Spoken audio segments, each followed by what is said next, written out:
guys, it's 5 o'clock on Wednesday, which means it must be Let's Talk Personal, which means I must be your host, Frances Reimers. Hi, guys. It's so great to see you. It's only been a week, but it's felt like a pretty long one. If you've been watching my adventures on social media, which I know you guys do, you know that I've been in Vegas and Huntsville, and next week I'm in Arizona, Oive. I'm all over the place, but I am so happy to see you guys, and I'm so happy it's sunny and warm. If you'd like to join in the conversation, and I know that you certainly do, I appreciate all of your messages. I read and reply to as much of them as I possibly can. You can join us on Twitter at LTP Brand Radio or on Instagram at Let's Talk Personal. If you'd like to talk personally to me, and you do, and I love you for it, you can reach out to me on Instagram at Firestarter CEO or on Twitter at Your Firestarter. You can also find me on LinkedIn under Frances Reimers, or you can go to my company website, www.yourfirestarter.com. We have an awesome show this week, a very special guest that I'm very excited for, and apparently a lot of other famous people are very excited for as well. So joining me is Zack Ward. I think you probably know him best as Scott Farkas from A Christmas Story, and we will go into that. But Mr. Zack, hi, how are you?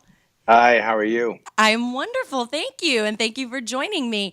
Where are you? Where in the world are you right now? I'm in Studio City, California on my deck. Oh, well. How is the weather? It's gorgeous. It's one of those days that it's probably like 73 degrees and there's a little breeze coming through and squirrels are running amok amongst the trees and spring is in the air. Yeah, it's lovely. Well, it's still freezing here in Washington, D.C. or below. That's why I did this. I wanted to share it. Oh, well, Mazel, thank you. You're so sweet. You're so sweet. I appreciate you. I'll be your hedgehog. You know what? I appreciate you for it. So I am super excited to have you on the show because aside from your acting career, which is super awesome, and we'll get to that, you're doing something that is of particular interest to the large batch of my clientele, which is professional athletes. You actually founded a company not too long ago that is in the world of sports betting. Would you talk a little bit about what you're up to these days? Sure. I actually am the CEO of a company called All Sports Market. It's actually the first and only stock market of sports teams. So unlike sports betting, this is actually sports investing, where you're buying shares in your favorite team and owning them while they raise or lower in value based upon performance derivatives. So it's actually a new option instead of gambling. So gambling's been around since forever. Right. So then the only way that people could put money in sports together. Right. And it has a big downside. Just ask Pete Rose or the Right. White Sox about that, or FIFA, Sure. or all the scandals where people are corrupted by gambling. However, in investing, you're investing in the team. So this brings people back to the team. It's actually the legislation, the patent on it it's an exchange. So it is legally investing, not gambling. So tell everybody how it works. Kind of walk somebody from start to finish of how the process works. Sure. And this is really fun because a lot of times things like the New York Stock Exchange and buying and selling shares is intimidating, right, because it takes such a lot of money to get in. You can do this for free right now. Right. We have a learning market and a pilot market. So if you go to allsportsmarket.com, go to the learning market, you get $2,500 of learning capital. Basically, it's monopoly money that you get to play with, right, and you can see how the market works. So let's run a little sample here. Yeah. Who's your favorite team right now? In what sport? What sport? I don't care. Well, it's baseball season, so I'll go with the Washington Nationals. Okay, Washington Nationals, great choice. Everybody loves them. You're going to bet $1,000, or you're going to bet $100, okay, on the Washington Nationals, and I'm going to buy 100 shares, okay, $100 worth of shares in the team. Okay. Now, unfortunately, they play the game and they lose, so you now have nothing, but I still have 100 shares. Ah. And there's a lot more than one game in a season. Right. So as they go over the season, they win, they lose. Every time they win the game, mm-hmm, they get paid dividends by the losing team from the losing team's dividend reserve. Okay. So you're getting paid out every single time. And now your shares are going up in price because they're doing great this season. Right. And you still own nothing. Right. And I still have 100 shares. And just like the Phillies, right, when they went all the way up to the Super Bowl last year, they started at $5.16 and they ended around $15. Okay. Now, anybody who gambled on them in the beginning, they may have nothing. Right. But you end up with $15 per share. And the great thing is, so Washington Nationals, at the end of the season, they win. It's the World Series, and they won.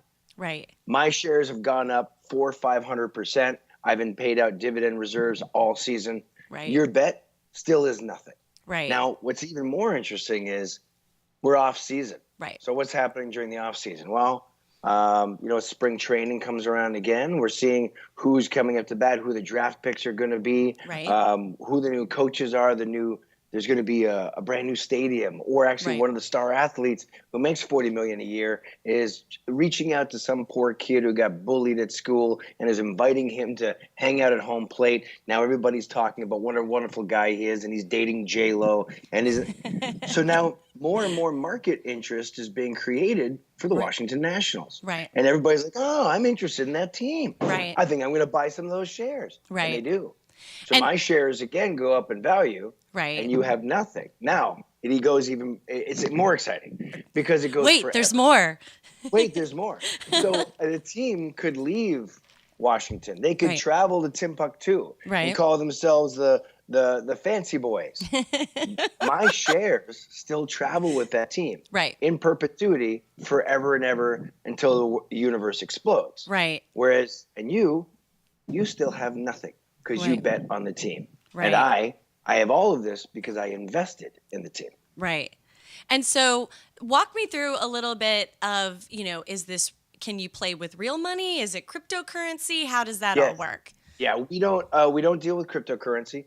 We have two markets. One's a learning market, which again is monopoly money. We call it learning capital. Right. So you can go on and have fun and play. And I challenge anybody, if you are gambling, and you like setting your money on fire, knock yourself out. But at the same time, whatever you're gambling on, take 5 minutes and get $2,500 of free currency and make the same investment in your team and see how that pairs up over the season. Right. So that's the learning market, and we have a pilot market, which you can put up to $2,500 per year. Okay. So, and we're in the process right now of getting regulated. So our goal is to become a fully regulated exchange, just like the New York Stock Exchange. Right.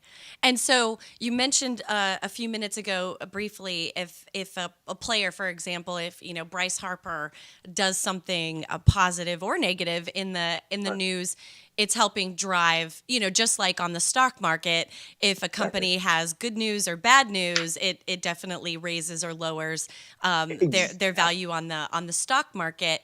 Could players, in essence, just like companies produce news to inflate their growth on the stock market, could a player, in essence, inflate their brand to produce growth on your market?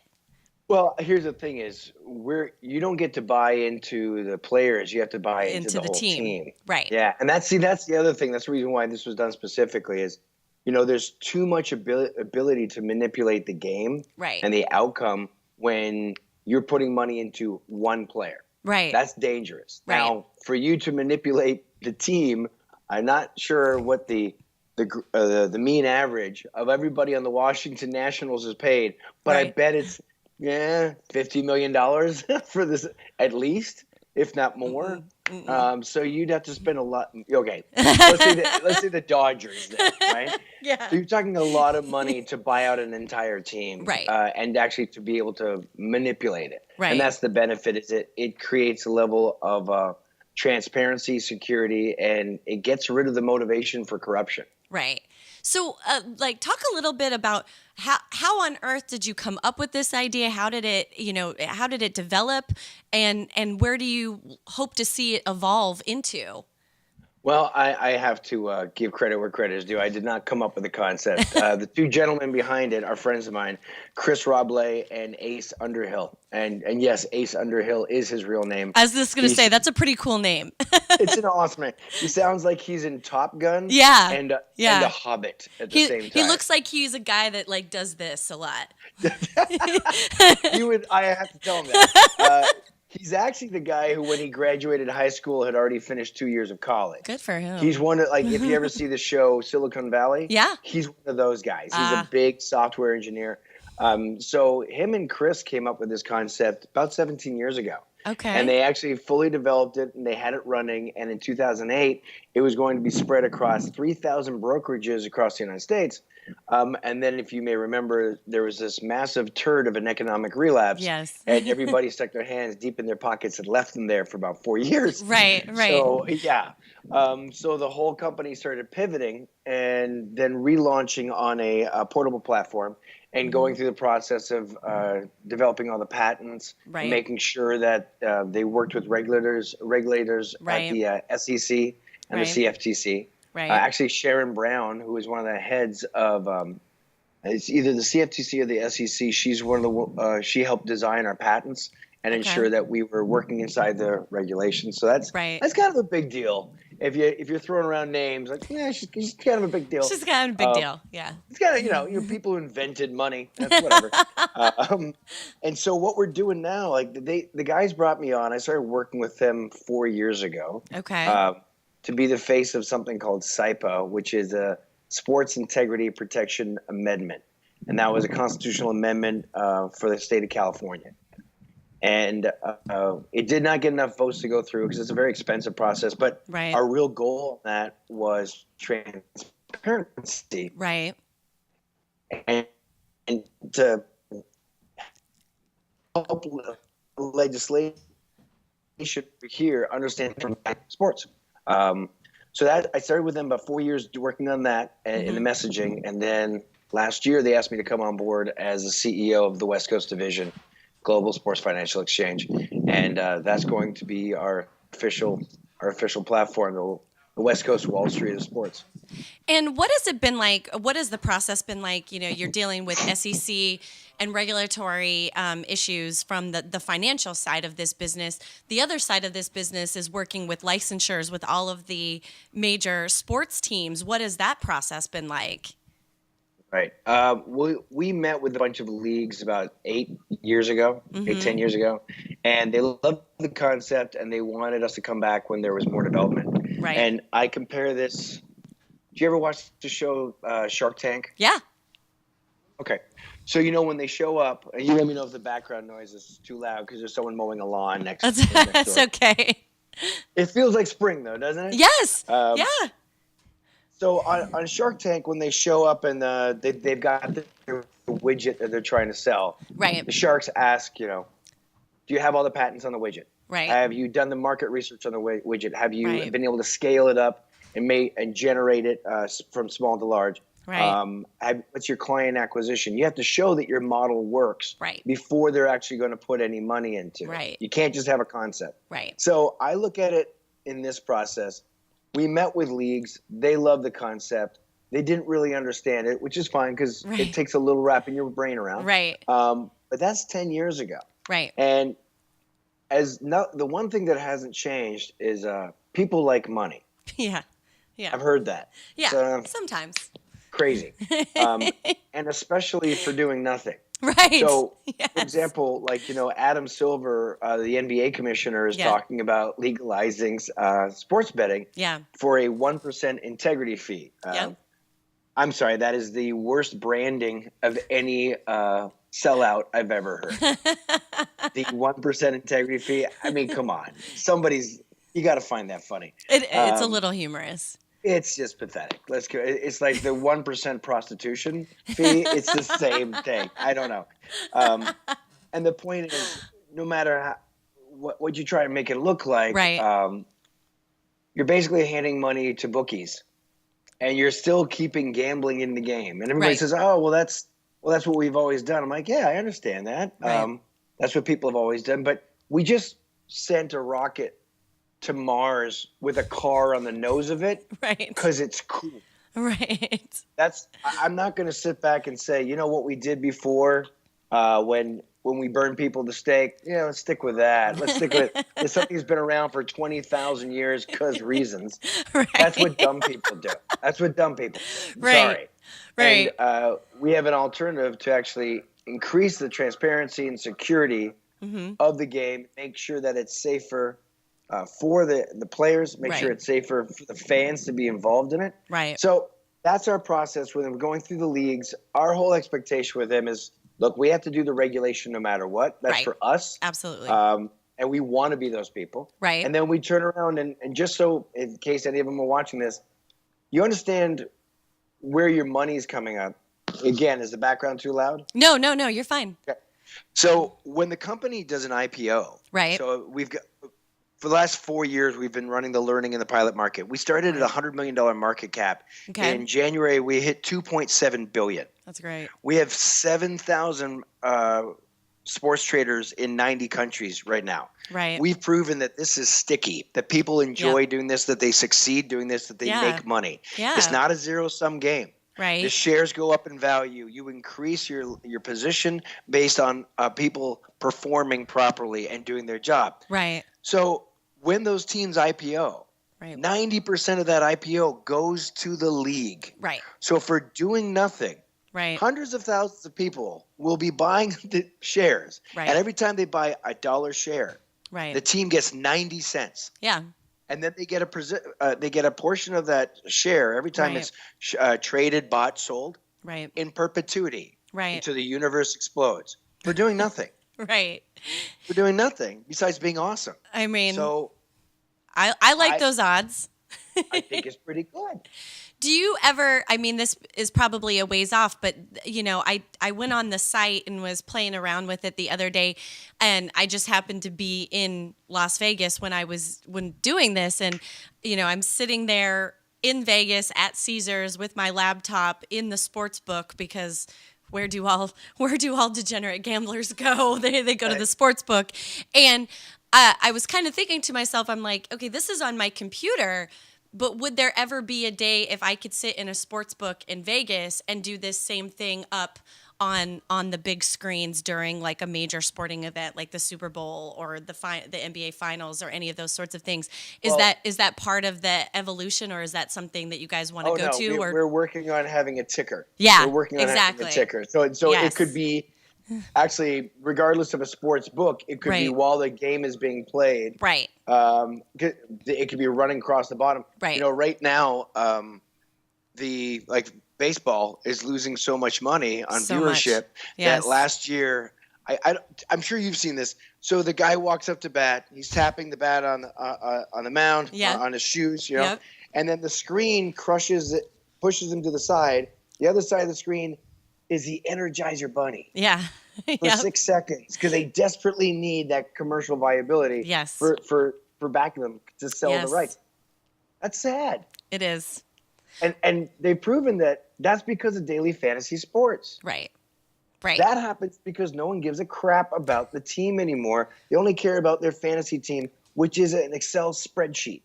So nobody watches the game. Right. They just watch the results on their laptop. Right. And there's always going to be people who find that more interesting. And mazel tov. I wish them the best.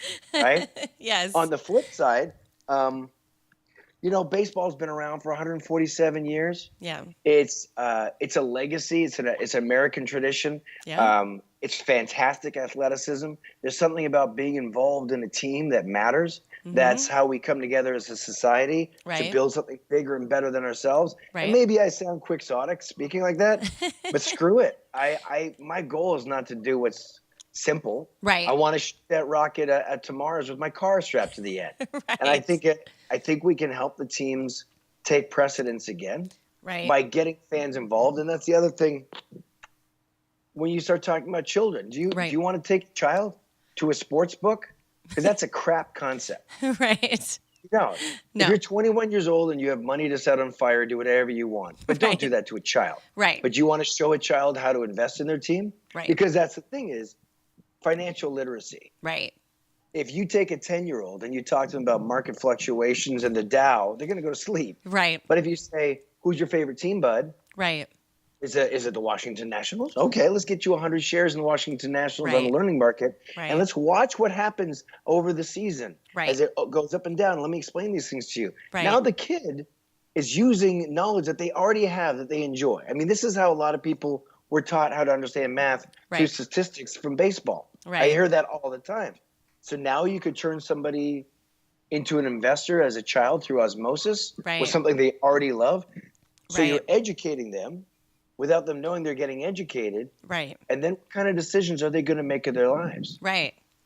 I mean, that's definitely a powerful correlation between the two. And, you're making a powerful statement about the state of sports, because it's not just baseball, it's football too. I think even though Adam Silver, I don't think, made a very salient point about bringing legalized gambling into sports, at least they're willing to talk about it. Football, baseball, hockey, they aren't going anywhere near it. But at least the NBA is willing to be a little more evolved and stop kind of hiding under a blanket when these topics are concerned. But you're touching on something without even really touching on it. It is really, all major sports are very concerned right now about the fan experience and bringing the fan more into the experience of the game.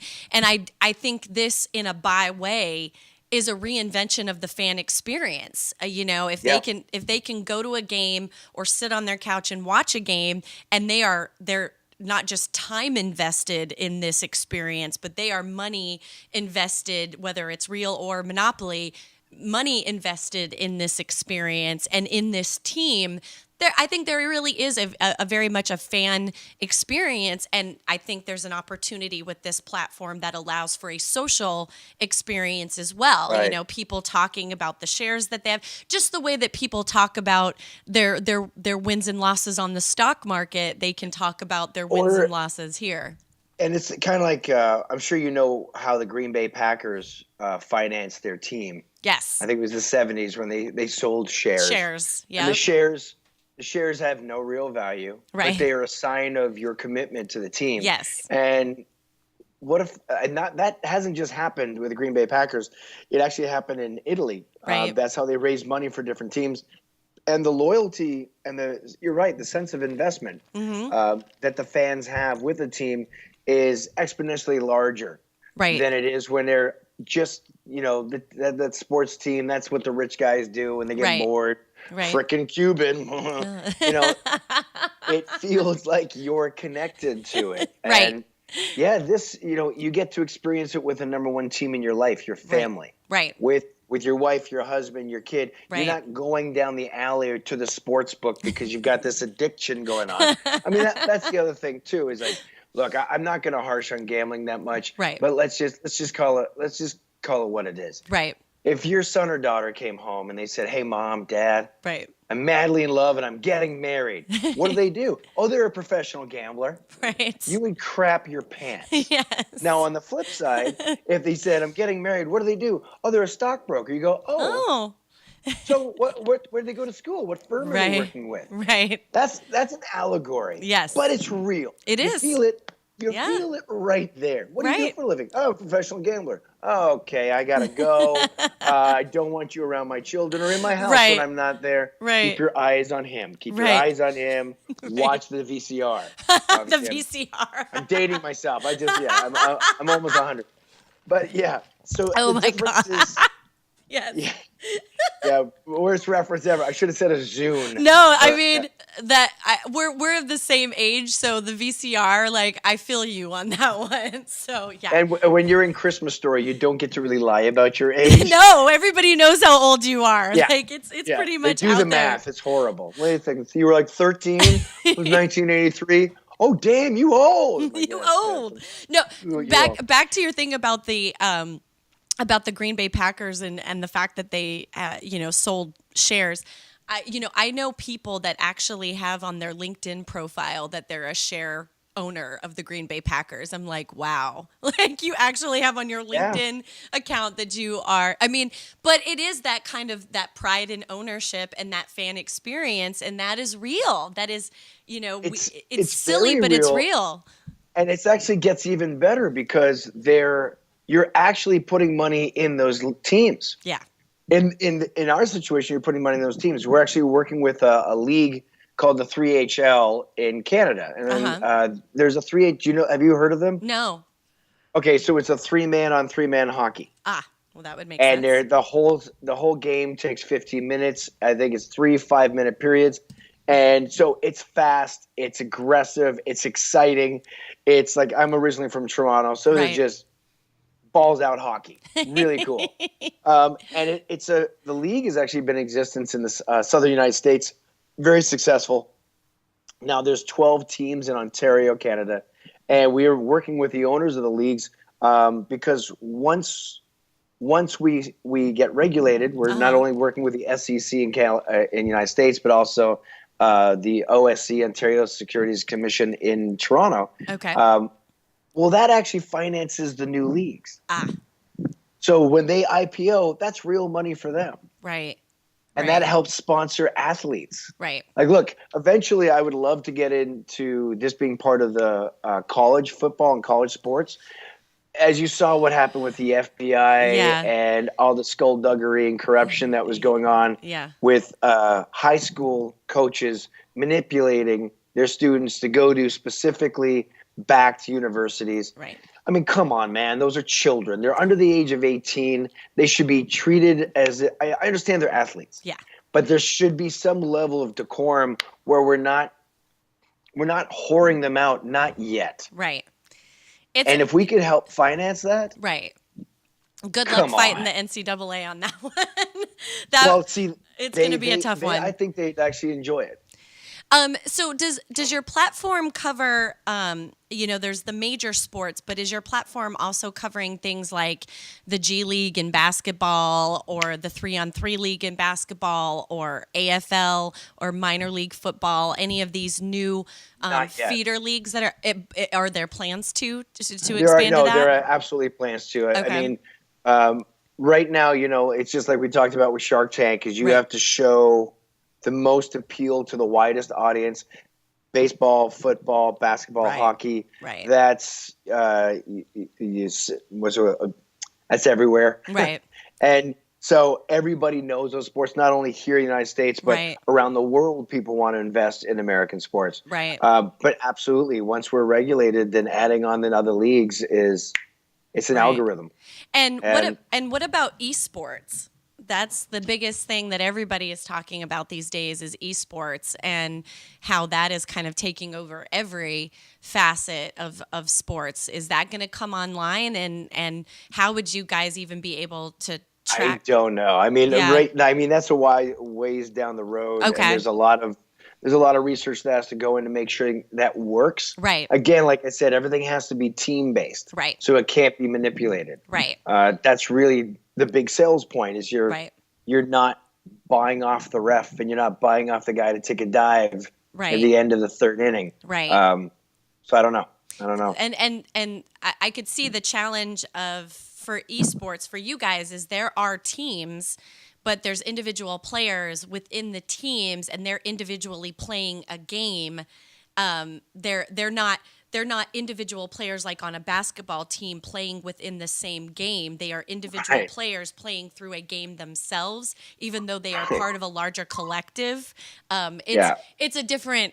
I could see the challenge there of how that could be tracked, but eventually. go ahead. You're right. It's a worthwhile challenge to get involved in once we've got the first level working and functioning properly. Right. We also have. We have soccer, and we also have certain rules. Rugby. We have like 170 patents in 142 countries. The thing I love about soccer is the Super Bowl, kind of a big deal here in the United States. Yes, 100 million people watch it. Right, biggest game of the year. A soccer game between Mexico and Germany, just a game. 400 million people watch.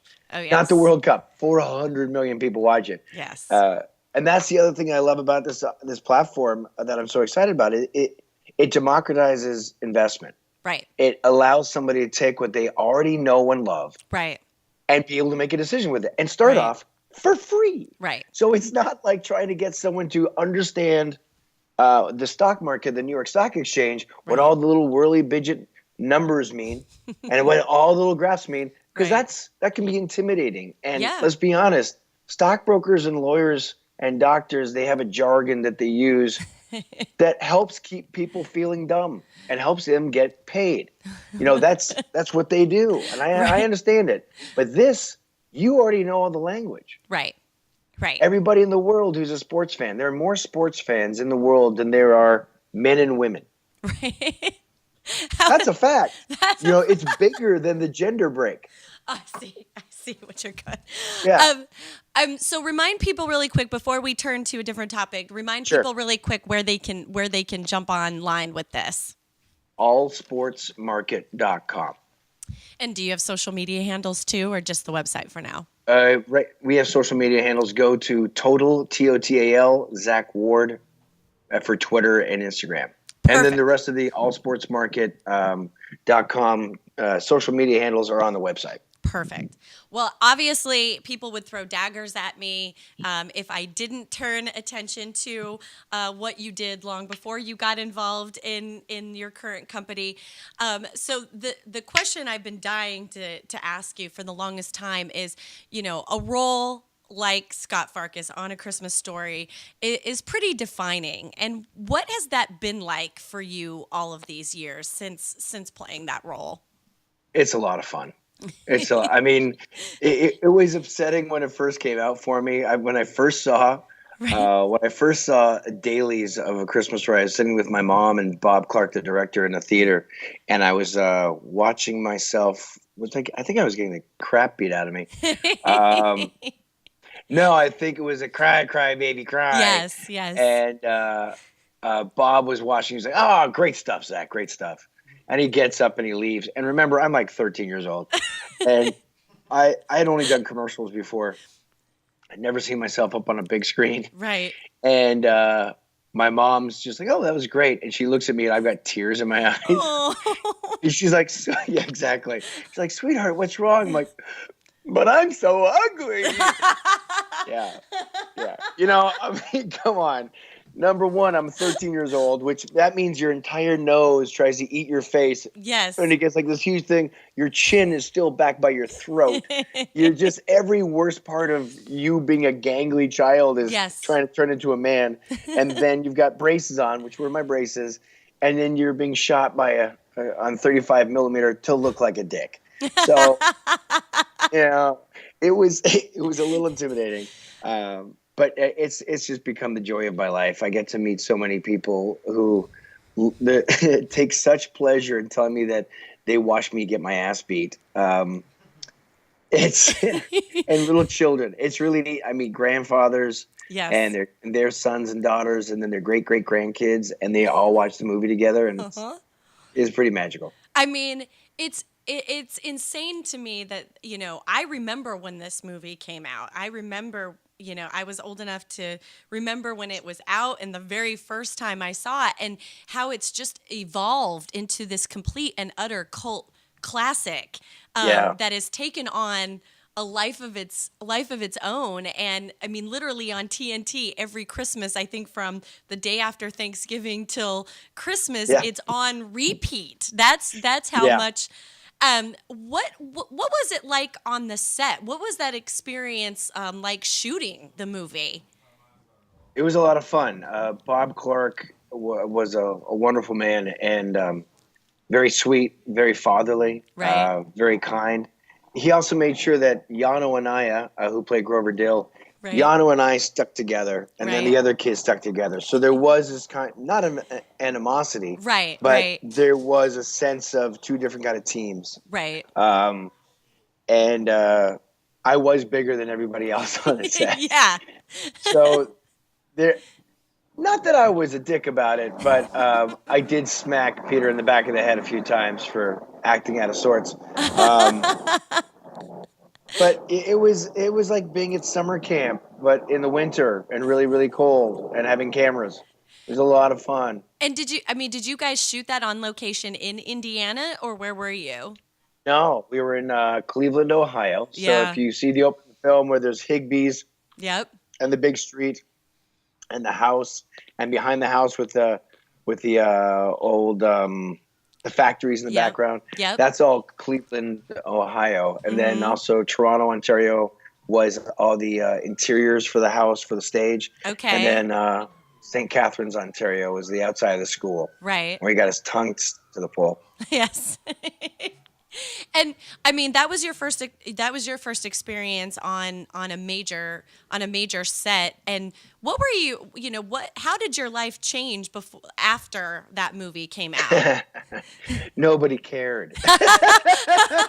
Yeah, yeah, nobody cared. Seriously, nobody cared. My mom's an actress, Right. so I grew up around on sets Right. Since I was 5.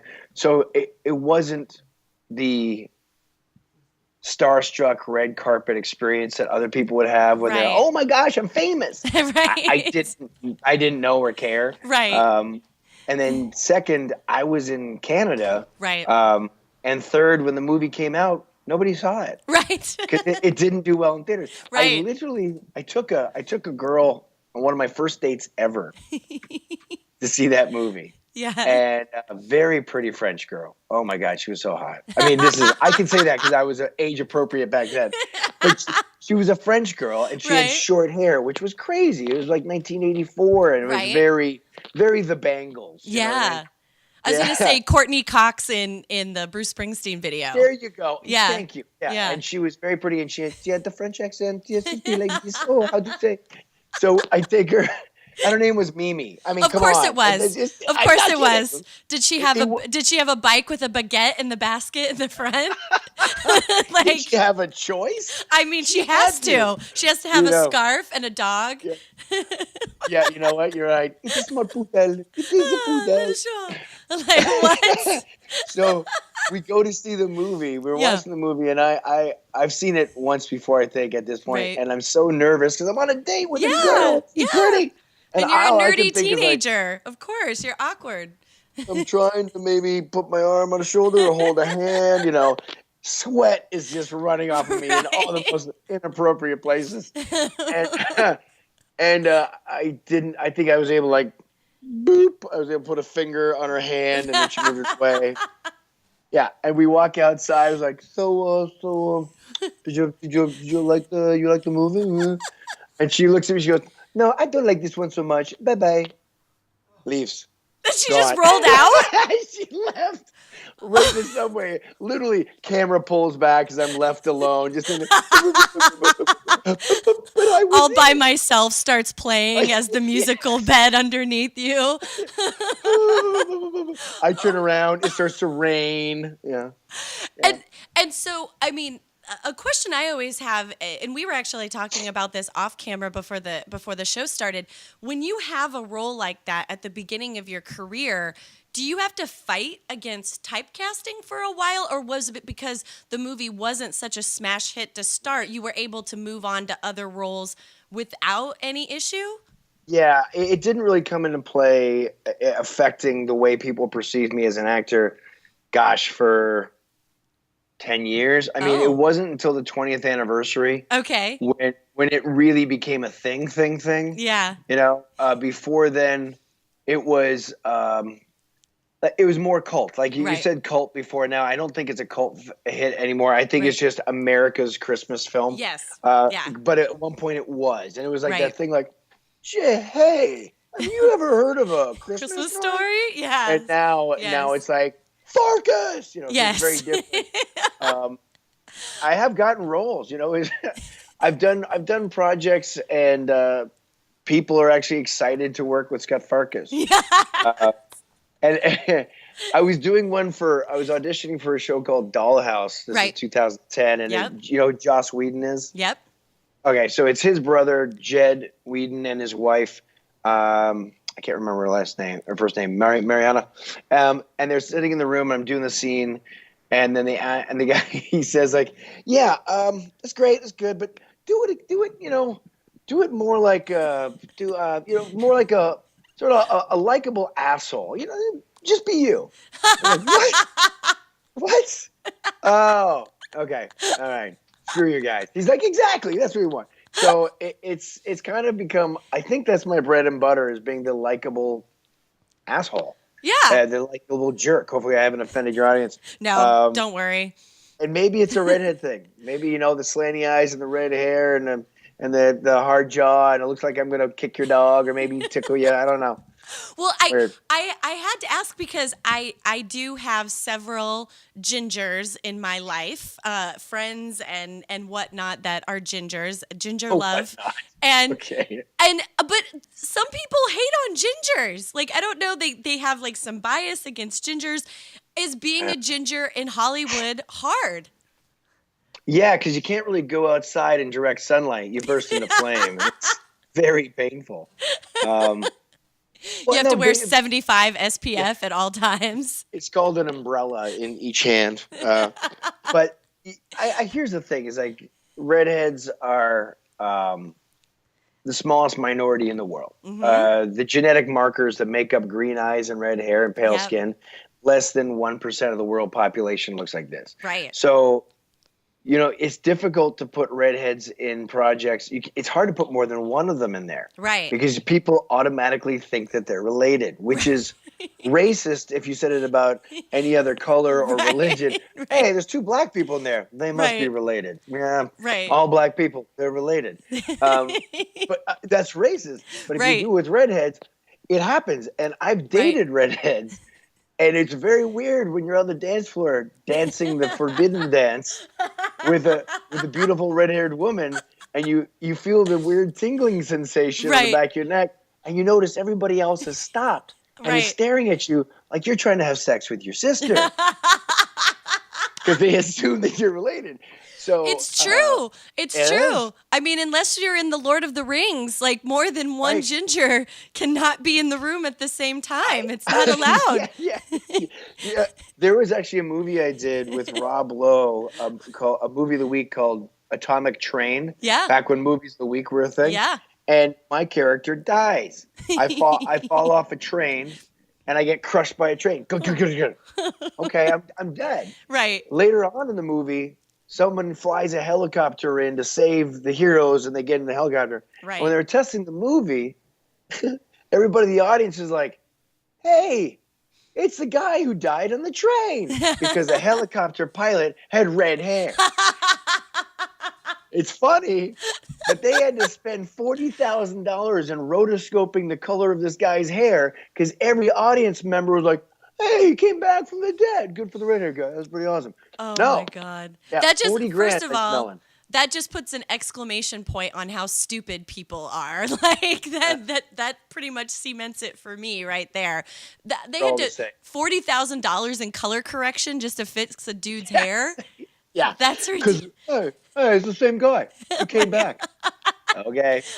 So We're all the same. as an actor, you always have to stay relevant. You always have to stay, with your fan base, and obviously being on social media is a huge part of that. Talk a little bit about how social media has helped or been a challenge for you as an actor. Well, it's definitely been an interesting way to interact directly with fans, which I really enjoyed in the sense that, you have you have some pretty stupid people out there. My favorite is when people direct message me and ask me questions like, "Hey, are you an actor?" Like, you're on the internet, stupid. Like, you could have Googled that. You're literally asking me to be your Google, and you're on the internet. Yes. I can't help you. You need to go now. So there's that aspect. Then Right. on the other side is I've also produced and directed movies and written them. And so I had a couple of features come out last year that I produced and directed. Right. And it was a great way to get honest feedback from people and see what their thoughts were, and to interact with them. And really, when you're not doing a studio level film that's Right. $200 million and is going to become Black Panther 1.3 billion or whatever, Right. it's indie film. So you need to have the support of the people who watch the movies Right. and interact with them. And I'd literally spend 3 hours a day on Twitter Yeah. talking to people Yeah. and discussing with them the filmmaking process. And that way, I feel like it benefits them because when they have seen the movie, they can ask me specific questions about how Right. things were done or why they were done that way. Right. And they get to learn Right. basically a small masterclass on filmmaking Right. from somebody who's been in it for 38 years. Right. And on the flip side, I get to reach out and literally put my movie in their hand. Right. And then again, it's always going to come down to quality. Right. You know, it's if they don't like it, they're going to tell me. Yeah. And if they do like it, they're gonna rent or buy the next one, and they did. Right. So that's been an amazing opportunity that would never exist before. The challenges are, like you said, I am talking to a specific fan base Right. and children. There's a lot of kids out there, and I have some viewpoints on whether it comes to politics or legalization of different processes Right. that are my own, Right. and I don't really get into them Right. in a public forum because I know that there's children listening. Right. Where marijuana is legal Right. recreationally. And the funny thing is that was exciting to me when I was 13. I mean, like 15 years old, like, oh my God, pot, look at that. I don't really imbibe that much. It's not Right. really something. I glass of wine, nothing against it. Right. And I had a friend of mine who's owns a grow facility. He was gonna do a strain of weed and name it the Farkas. I was like, you can't do that. Right. Because there's children, and I don't want to influence a child towards making any decision that his parents or her parents wouldn't support. Right. I shouldn't be involved in that conversation with them. Right. So I kind of edit myself. Right. So for your personal brand, you've put a hard line in the sand of you might have personal views on something, but you're not bringing it into your public brand. Yeah. I don't think that's. Look, if you were John Oliver from last week tonight, right, then your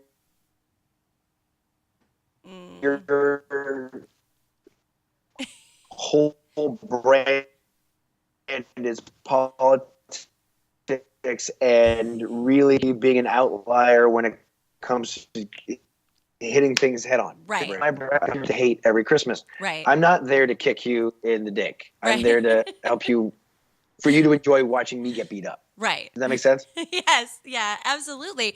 Well, I think it's an interesting distinction because more and more celebrities, athletes, politicians, they are removing the line from their personal views over to their public persona. And it's interesting to talk to somebody who has a very public persona, but you are taking an active stance that you're like, no, this is the line in the sand because I want to remain family friendly. And this is a perfect example that personal brand takes on all different forms.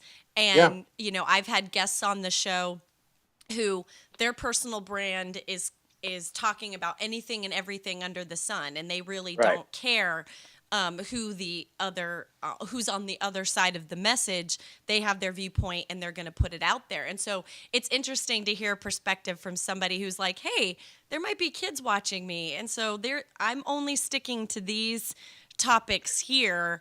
And the rest are to my private life and my private conversations. And that's for the social media. Now, I've also, say I was doing stand-up. Right.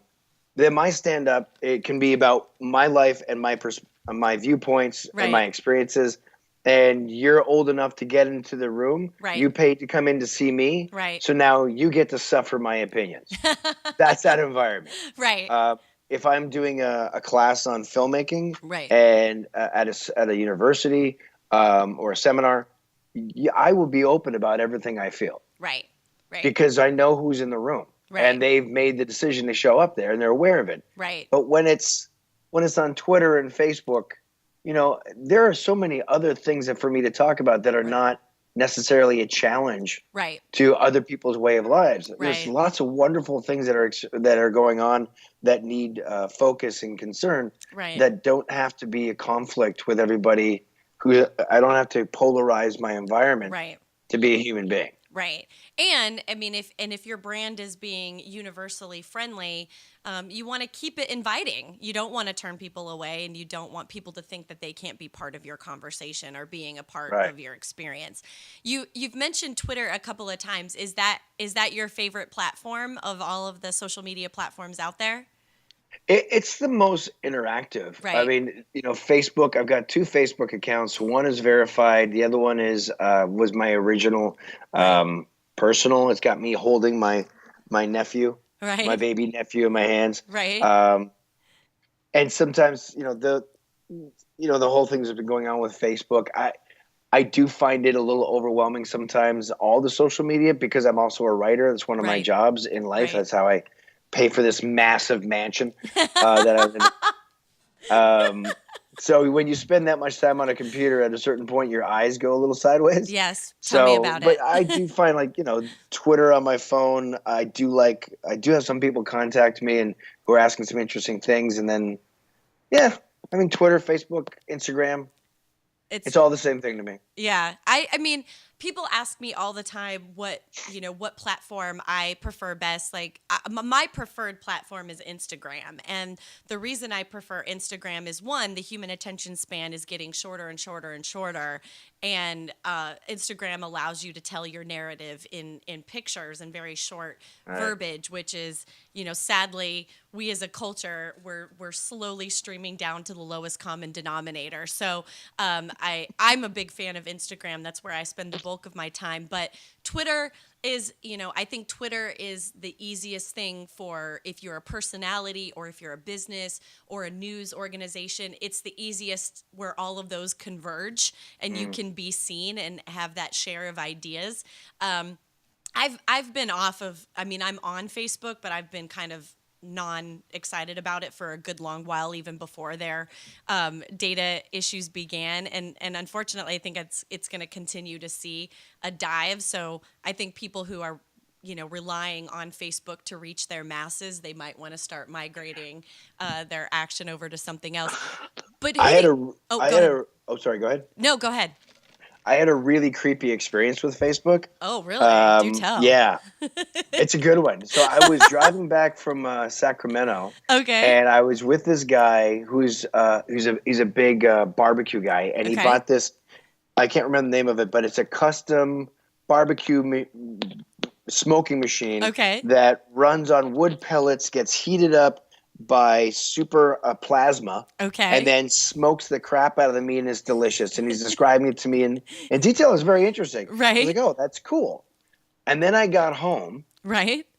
and I got on Facebook, and an ad for that exact product came up. And I was flabbergasted because I hadn't researched it. I hadn't Googled, like, hey, I want to buy this thing. Not at all. Right. And when I was last in Toronto, I told this story to my brother. I was like, Yeah. so creepy. And this woman at the next table, we were at a restaurant. She Right. goes, oh, yeah. If you look at the agreement on Facebook Messenger, it says that it's allowed to keep its microphone going at all times. So what they did is they listen to your conversation, they pull keywords, and then Right. they market that to you. That's exactly what happened. Yeah. There's no other way for it. There's no other possibility because I didn't Google the damn thing. And it's a Right. very who the hell talks about plasma operated barbecue smoking for meats? Right. It's really a unicorn of a conversation. Oh, So God. yeah, so that's why I don't have Facebook Messenger on my phone. Right. It's like that type of thing. Like, no, I'm good. It's creepy. Last little creepy. question. Yeah. Who do you think is putting out the best content right now? Who's kind of your favorite in the world of what content they're putting out there? Wow, that's such a huge question. I was going to say you because you're so awesome. You're the best. You're the first guest who has ever said me. Everyone else always is like, oh, Gary Vaynerchuk or Tony Robbins. I'm like, oh, okay. You're the first person who has said me. I don't think my stuff is all that interesting. I think I'm very relevant to a certain age demographic of dudes, and that's about it. But other than that, like, nobody's all that interesting. But no, seriously, who do you think is putting out good content? I like Aussie Man. Who? Aussie Man on YouTube. Oh, yeah. He cracks me up. I swear to God, I've laughed so hard I've cried. When he's doing the voices for the animals. Yes. I swear to God. Yeah, that Netflix. I'm sounding like someone's grandma. I don't know how this works. What is content? What is that? Let's go get the VCR again. Yes, Where is exactly. If you say beta, then we're really gonna have a problem. What is one social media trend that you wish would stop? So many. I wish they just end. I don't know. Periscope, that was here for half a second. Yeah. Yeah. I don't know. I don't know. I am really not that big into it because obviously I'm a little busy being a CEO and a filmmaker. Yes. And then when I'm not doing that, I'm doing this. Right. So my content is kind of created as your content. Right. And other people's content. So I don't pay that much attention to it. There's a lot of nonsense. Real quick before we wrap up, remind everybody again where they can find you. Total Zack Ward, TOTALZACKWARD. Total Zack Ward for Twitter and Instagram. Facebook is one of me looking like a smartass with a little blue check verified, and then the other one with me holding my baby nephew. And my Twitter is verified, so that is me. The other ones, those are all liars. And a reminder to everybody: do not ask him if he's an actor. You can Google that. If you're gonna reach out to him, please ask legitimate, normal questions. Don't send anything creepy, and he is not going to sign anything for you and send it back to you. There you go. Let's not do that either. Zack, it's been so awesome to meet you and so awesome to chat with you. I appreciate you so much. Thank you very much. And this has been wonderful. Thanks. And for all of you that are watching at home and on Facebook Live, of course, as per usual, if you'd like to join in on the conversation, you can do so on Twitter at LTP Brand Radio or on Instagram at Let's Talk Personal. If you'd like to talk personally to me, and I appreciate when you do, you can do so on Instagram at Firestarter CEO or on Twitter at Your Firestarter. A couple of reminders for everybody. Next week will likely be a rerun because I will probably be on travel in Arizona. Yeah, that's where I'll be, sure. So next week will likely be a rerun, but you can catch everything on YouTube or you can find all past episodes at www.letstalkpersonal.com. I am pretty sure I'm Frances Reimers, and I appreciate all of you for tuning in, and I'll see you next week. Take care.